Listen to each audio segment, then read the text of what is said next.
Hi friends, இன்னைக்கு நம்ம அவளும் நானும் அந்த ஸ்டோரியில் நம்ம அதோட இறுதி பக்கத்துக்கு வந்துட்டோம். இன்னைக்கு நம்ம என்ன பார்க்க போகிறோன்னா, என்கேஜ்மெண்ட்டுக்கு அப்புறம் என்ன நடந்துச்சு அப்படிங்கிறத ஒரு சின்ன வீடியோவாக இன்னைக்கு நம்ம இங்கே பார்க்கலாம். நான் அவள் சொன்ன எல்லாத்துக்குமே ஓகே சொன்னதும் அவள் இப்போ ரொம்பவே ஹாப்பியாக இருக்கா, நார்மலாக இருக்கா, நான் இருக்கிறேன், நான் எல்லாத்தையுமே பார்த்துப்பேன், அந்த தைரியத்தில் ரதி ரொம்ப நிம்மதியாக இருக்கா. ஆனால் என்னால் அப்படி இருக்க முடியல. இன்னொருத்தருக்கு ரதியை விட்டு கொடுக்குற அளவுக்கு என் மனசில் தைரியம் இல்லை. ஆனாலும் என்ன பண்ண முடியும்? இங்கேருந்து போகலான்னு நினச்சாலும் ரதி அதுக்குமே என்ன விடலை. இனி எதுவும் பண்ண முடியாது. ரதியோட ஆசைக்காக அவள் கூட இருந்து அவளோட கல்யாணத்தை நடத்தி வச்சு தான் ஆகணும். இதுக்கு மேலே எனக்கு வேறு வழி எதுவுமே தெரியல. அதனால் இன்னும் இருக்கிற கொஞ்ச நாளில் நான் ரதி கூட எவ்வளோ ஹாப்பியாக இருக்க முடியுமோ அதை மட்டும் நான் இருந்துக்கிறேன். இதுக்கப்புறம் என்ன நடக்கும் அப்படின்னுலாம் யாருக்குமே தெரியாது.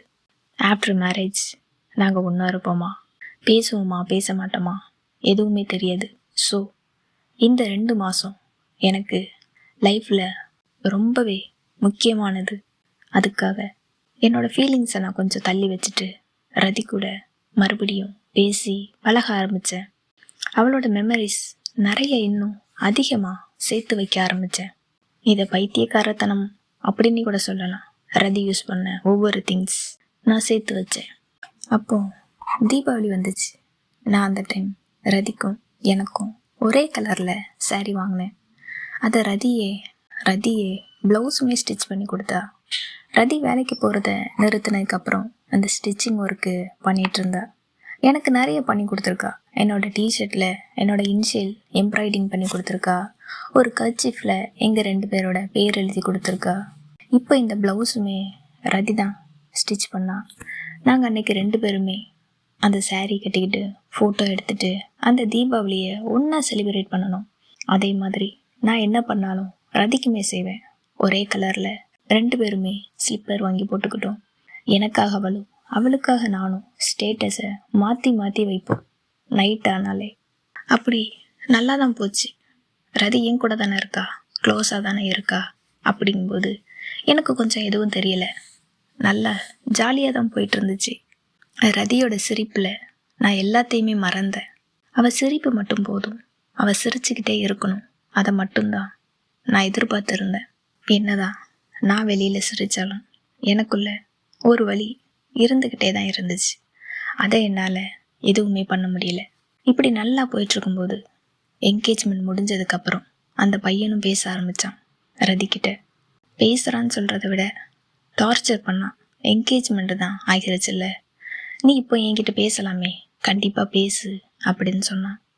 ரதியும் வேறு வழி இல்லாமல் நான் டெக்ஸ்ட் மட்டும் பண்ணுறேன் அப்படின்னு சொன்னான். டெய்லி நைட் ஆனால் நானும் ரதியும் எப்போவுமே பேசுவோம்.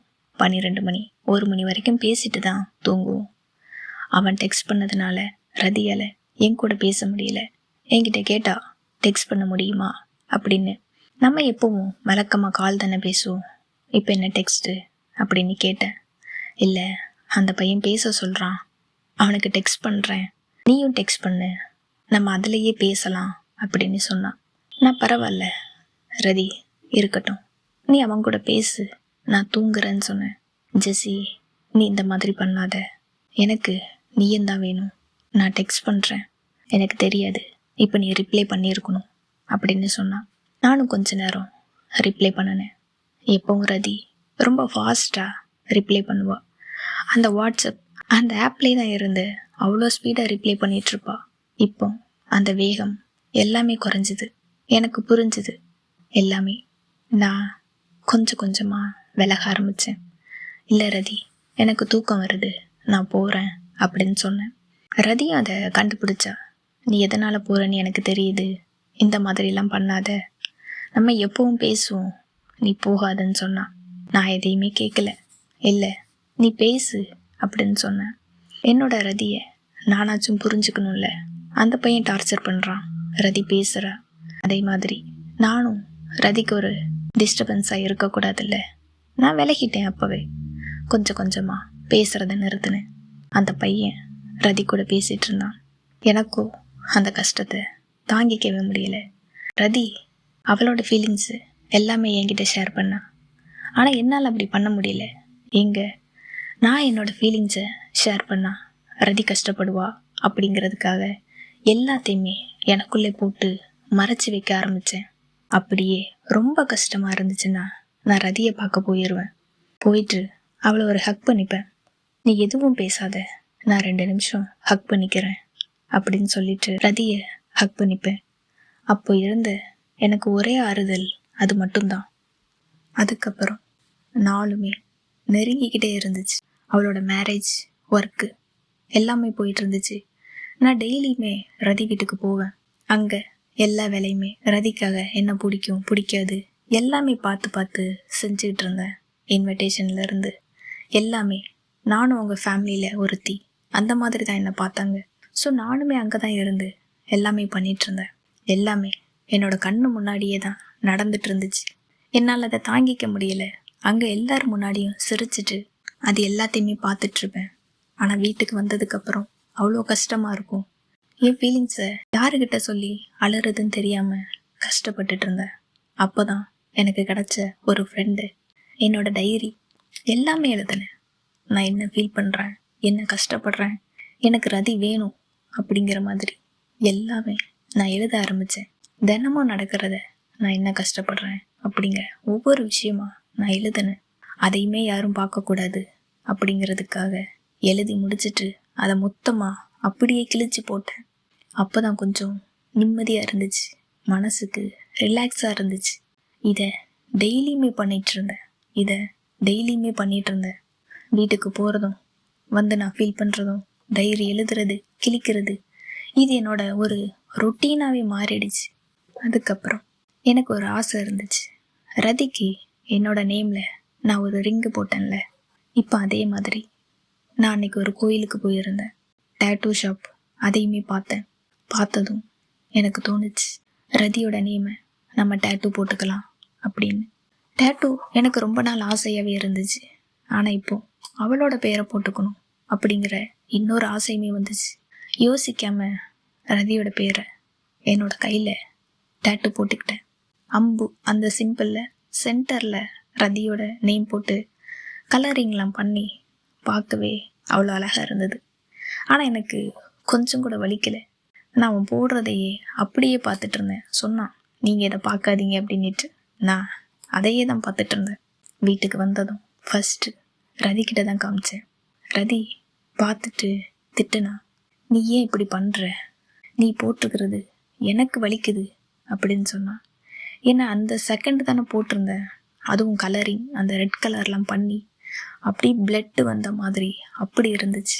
நீ இதை போட்டு தான் உன்னோட அன்பை காட்டணுமா அப்படின்னு எல்லாம் கேட்டா. திட்டுனா நிறைய. நான் எல்லாத்தையுமே வாங்கிக்கிட்டேன். எனக்கு பிடிச்சிருக்கு, நான் போட்டிருக்கேன், அவ்வளோதான், வேற எதுவும் கிடையாது. நீ என்னோட நேமை ரிங்கில் போட்டிருக்க, எனக்கு அது பிடிக்கல, எனக்கு இது பிடிச்சிருக்கு, நான் இது பண்ணியிருக்கேன். என்னோட லைஃப்பில் ஒரு பொண்ணை எந்தளவுக்கு எனக்கு பிடிக்குமான்லாம் தெரியாது. இது வரைக்கும் பிடிச்சதில்ல. எனக்கு பிடிச்ச ஃபஸ்ட்டு பொண்ணு நீ தான். இது எது வரைக்கும் இருக்கும், நாளைக்கு என்ன நடக்கும் எதுவுமே தெரியாது. ஆனால் நான் இருக்கிற வரைக்கும் இந்த மாதிரி ஒரு பொண்ணு என் லைஃப்பில் இருக்கிறா அப்படிங்கிறது எனக்கு தெரியணும். நான் எந்த காரணத்தை கொண்டும் உன்னை வெறுத்துடக்கூடாது, உன்னை மறந்துடக்கூடாது, அது எனக்குள்ளே இருக்கணும் அப்படின்னு அந்த டேட்டூவுமே போட்டுக்கிட்டேன். என்னோடய வீட்டுக்கு போனேன். 2 நாளாக யாருக்கிட்டையுமே காட்டலை. பார்க்காம இப்படி இருப்பாங்க, பார்த்துட்டு நல்லா திட்டு வாங்கினேன். அடுத்த நாள் கையவே தூக்க முடியல, எலும்பில் போட்ட மாதிரி போட்டு விட்டானுங்க. குட்டியோண்டு கையில் எப்படி தாங்கும். ஸோ அடுத்த நாளே ஃபீவர் வந்துருச்சு. டேப்லெட்லாம் போட்டுட்டு படுத்துட்டேன்.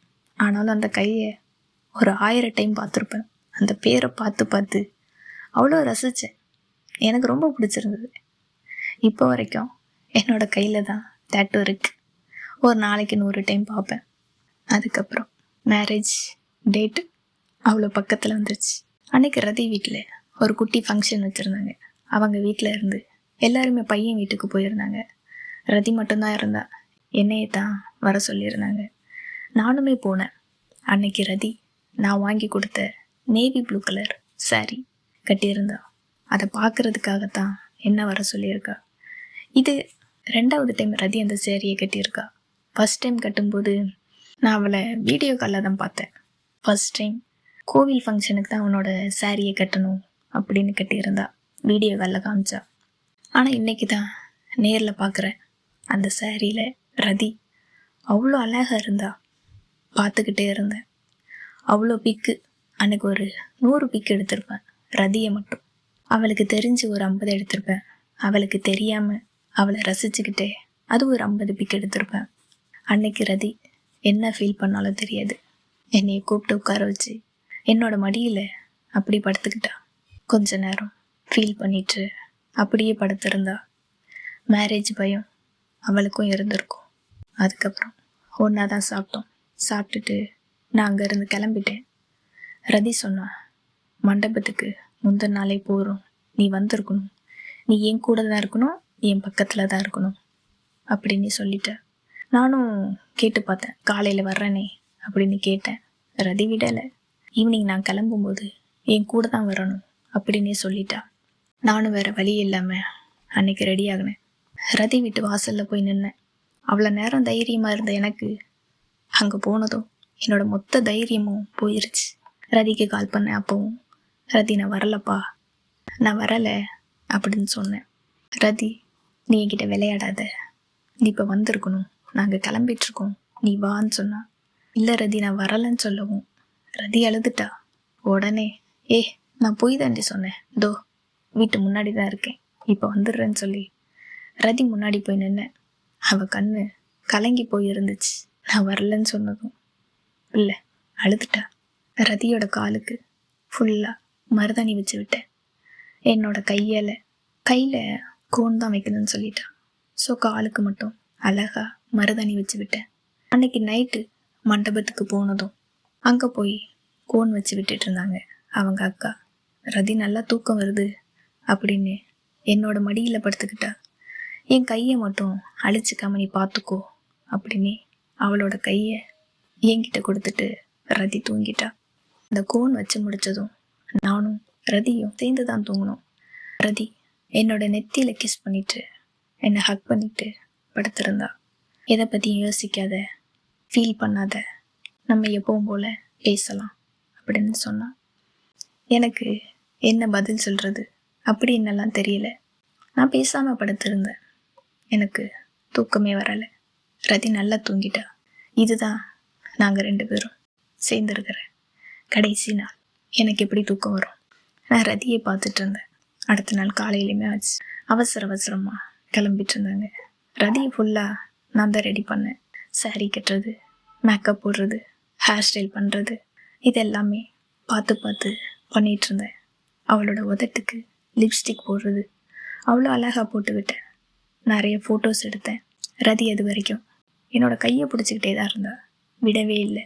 அதுக்கப்புறம் அந்த பையன் வீட்டில் இருந்து வந்து சாரியெல்லாம் சேஞ்ச் பண்ணி மேரேஜ் கூப்பிட்டு போகிறதுக்காக ரெடியாக இருந்தாங்க. ரதி அப்போவும் என்னோட கையை விடாமல் பிடிச்சிக்கிட்டு எங்கேயும் போகாத, இங்கேயே நில்லு அப்படிங்கிற மாதிரி பிடிச்சிக்கிட்டே தான் நின்னா. நேரம் ஆகிருச்சு, கூப்பிட்டுட்டு வாங்க அப்படின்னு சொல்லவும் ரதி என்னோட கையை மெதுவாக விட்டுட்டு அவள் மட்டும் போனான். நான் அங்கேயே நின்னேன். அதுக்கப்புறம் எனக்கு என்ன பண்ணுறதுன்னு தெரியல. அங்கேயே ஒரு சேரில் அந்த ரூமை விட்டு வெளியிலேயே வரலை. அங்கே மேரேஜ் நடக்கிற சவுண்டு எல்லாமே கேட்டுச்சு. என்னால் அந்த இடத்த விட்டு நகரவே முடியல. எதையோ தொலைச்ச மாதிரி, என் கையை விட்டு போன மாதிரி இருந்துச்சு. அப்போ அங்கேருந்து எப்படி கிளம்புறது அப்படின்னு யோசிச்சுட்டு இருந்தேன். நல்ல வேலையா என்னோட ஃப்ரெண்டு கால் பண்ணான். அவனுக்கு கொஞ்சம் தெரியும் எனக்கு ரதியை எந்த அளவுக்கு பிடிக்கும் அப்படின்னு. நான் ஃபீல் பண்ணிகிட்ருப்பேன் அப்படின்னு தான் அந்த ஃப்ரெண்டு கால் பண்ணான். நீ இன்னும் அங்கே தான் இருந்து அழுதுட்ருக்கியா, இல்லை நீ வீட்டுக்கு வந்துட்டியான்னு கேட்டேன். இல்லைடா, நான் இங்கே தான் இருக்கேன், நீ கொஞ்சம் வர முடியுமா, என்னை கூப்பிட்டுட்டு போறியா அப்படின்னு கேட்டேன். இரு, ஒரு 1/2 ஹவரில் நான் வந்துடுவேன்னு சொல்லான். கரெக்டாக அவனு வந்துட்டு எனக்கு கால் பண்ணான். நான் அப்போ தான் அந்த இடத்த விட்டு எந்திரிச்சு யாருக்கும் தெரியாமல் நம்ம அப்படியே போயிடலாம் அப்படின்னு கிளம்புனேன். கரெக்டாக என்னையுமே பார்த்துட்டாங்க. பிடிச்சி வச்சு ஒரு ஃபோட்டோவும் எடுத்தாங்க. சாப்பிட்டுட்டு போகலாம் அப்படிலாம் சொன்னாங்க. நான் இதோ வந்துடுறேன்னு சொல்லி யாருக்கும் தெரியாமல் அங்கேருந்து கிளம்புனேன். போகும்போது ரதியை மட்டும் ஒரு பார்வை நான் அப்படி பார்த்தேன். அவளுமே என்னை பார்த்தா. எதுவும் சொல்லாமல் அங்கேருந்து கிளம்பிட்டேன். ஃப்ரெண்டு வரவும் அவன் பைக்கில் ஏறி அங்கேயே கிளம்பிட்டேன். அவன் சொன்னான், பெட்ரோல் இல்லை, போட்டுட்டு போகலான்னு. ஒரு பங்கில் ஸ்டாப் பண்ணான். இருடா, நான் காசை கொடுக்குறேன். நீ என்னோட பேக்கில் இருந்து நான் காசை எடுத்து கொடுத்தேன். அப்போ என்னோட கையே அவ்வளோ ஷிவரிங் ஆச்சு, அவ்வளோ நடுங்கிச்சு. அவன் பார்த்துக்கிட்டு, என்ன ஜெஸ்ஸி, உன்னோட கை ஏன் இந்த அளவுக்கு ஷிவரிங்காக இருக்கு அப்படின்னு கேட்டான். நான் அப்போ தான் என்னோட கையை பார்த்தேன். இது வரைக்கும் என்னோட கை ரதியோட கைக்குள்ளே இருந்துச்சு. அவள் எப்பவும் சொல்லுவா, என்னோட தைரியம் நீதான்னுட்டு. ஆனால் எனக்கு அன்னைக்கு அப்போ புரிஞ்சுது, என்னோட தைரியமே என்னோட ரதி தான். அவள் என் கையை விட்டு போனதுக்கப்புறம் என்னால் எதுவுமே பண்ண முடியல. மறுபடியும் வண்டியில் ஏறினேன். ஜெஸி, ஃபீல் பண்ணாத, புரியுது எனக்கு, அழுகாதன்னு சொன்னான். அது வரைக்கும் நான் கண்ட்ரோல் பண்ணிகிட்டு இருந்த மொத்த அழுகையும் அழுக ஆரம்பித்தேன். பைக்கில் போக போக அழுதுகிட்டே போனேன். அவனும் பேசினான், அழுகாத, ஏதேதோ சொல்லி பார்த்தான். அழுதுகிட்டே இருந்தேன். வீட்டுக்கு போனதும் நேராக என்னோட ரூமுக்கு போனேன். 2 மணி நேரம் சத்தம் போட்டு கத்தி அழுதேன். என்னால் என் ரதி என் கையை விட்டு போனதை ஏற்றுக்கவே முடியலை. என்னோட கையை நான் பார்த்து அழுதேன். என்னால் அப்போ தான் ஃபீல் பண்ண முடிஞ்சுது. ஆனால் இப்போ ஃபீல் பண்ணி எந்த பிரயோஜனமும் இல்லை. எல்லாமே என்னோட கையை விட்டு போயிடுச்சு. என்ன நானே கொஞ்சம் கொஞ்சமாக சமாதானப்படுத்தினேன். அந்த 2 மணி நேரம் அழுக எனக்கு கொஞ்சம் ரிலாக்ஸாக இருந்தது. அன்றைக்கி எடுத்த ஃபோட்டோஸ் எல்லாமே பார்த்தேன். ரதி அவ்வளோ அழகாக இருந்தா. சாரி, மெரூன் கலர் சாரியில் ஸ்டேட்டஸுமே வச்சேன். வாழ்க பல்லாண்டு அந்த ஸ்டேட்டஸை வச்சு நானே நிறைய டைம் பார்த்தேன். அன்றைக்கி நைட்டு என்னால் யோசித்து கூட பார்க்க முடியலை. ஒரு சாங் இருக்கும், அதை எப்படியும் ஒரு 100 டைம் கேட்டிருப்பேன். கேட்டு ஃபீல் பண்ணி அழுதுகிட்டே இருந்தேன். ஆட்டோகிராஃப் மூவியில் அந்த ஒரு சாங், நினைவுகள் நெஞ்சினில் சுமந்ததினால் நெருப்பாய் எந்த நெஞ்சை கரைக்கின்றேன், உன்னுருவம் கண்களிலே பதிந்ததினால் கண்ணீர் விட்டு கரைக்கின்றேன். அப்போ அந்த சிச்சுவேஷனுக்கு அந்த சாங் கேட்டு ஃபீல் பண்ணுறதுக்கு கரெக்டாக இருந்துச்சு.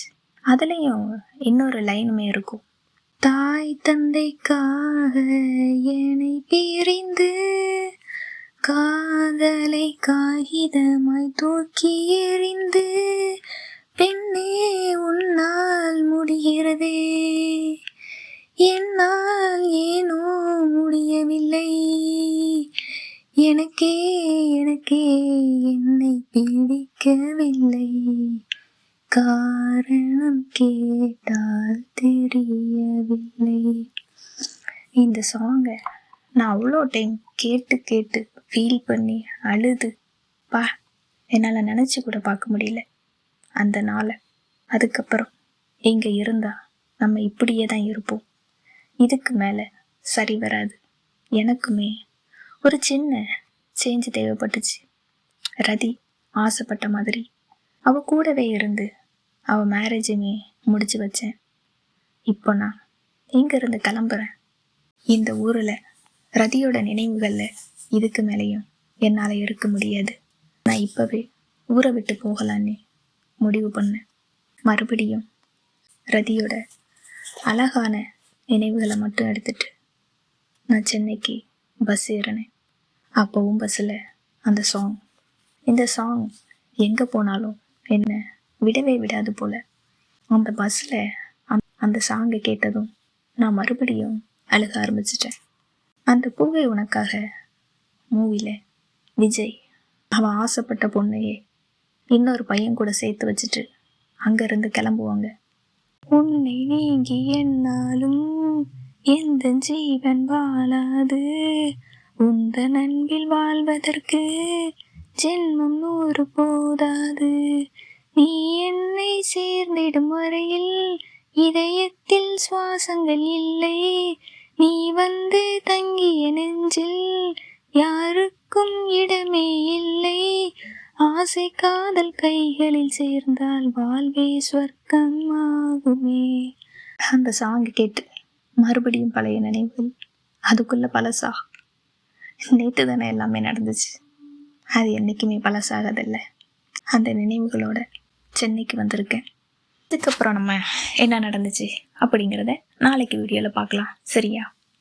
இப்போவும் சொல்கிறேன், நான் ஃபீல் பண்ணலை, நான் சிரிச்சுக்கிட்டே தான் இருக்கேன். உங்களுக்காக மட்டுமே தான் நான் சிரிச்சுக்கிட்டு இருக்கேன், சரிங்களா? கதை கொஞ்சம் அப்படி தான் இருக்கும். ரியல் லவ் ஸ்டோரி சொல்லவே வேணாம். கொஞ்சம் கஷ்டமும் கொஞ்சம் ஃபீலிங்ஸ் எல்லாமே தான் இருக்கும். நம்ம அதை ஏற்றுக்கிட்டு தான் ஆகணும், வேறு வழி கிடையாது. நான் ஏற்றுக்கிட்டேன், நீங்களும் ஏற்றுக்கோங்க. இதோட இன்றைக்கி நான் கிளம்புறேன். தேங்க்யூ. இப்போவும் சொல்கிறேன், நான் ஃபீல் பண்ணலை.